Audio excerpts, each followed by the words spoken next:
Hi, it's Mr. Sarisa, and we're going to go over these problems number 3 and 4, where you're given a vertex and it passes through a point.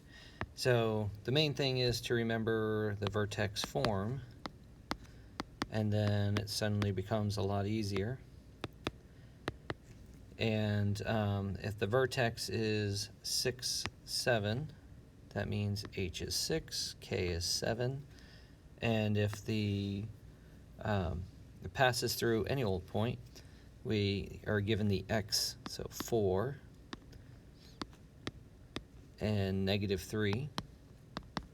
So the only thing we don't know is the k. And so just work it out, solve for k. So that's 4 minus 6 is -2, squared is 4, so that'll be 4a plus 7. And then you just solve it from there. You subtract that 7 and get -10 on both sides, or subtract the 7 on both sides, get -10. Divide by 4, a is -5/2. And so your final answer would be y equals -5/2 x minus 6 plus 7. And there you go.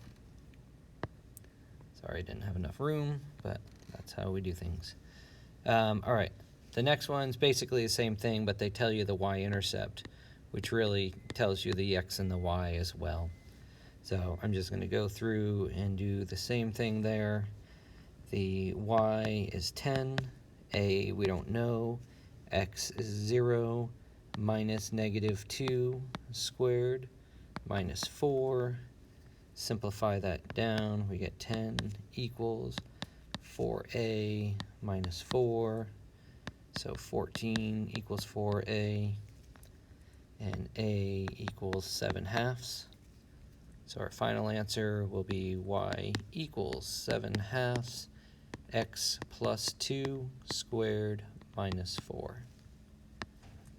And there we go. And then all the other ones have to do with the calculator, so make sure we go over it in class, but you need to know how to use your calculator. All right, hope this helped.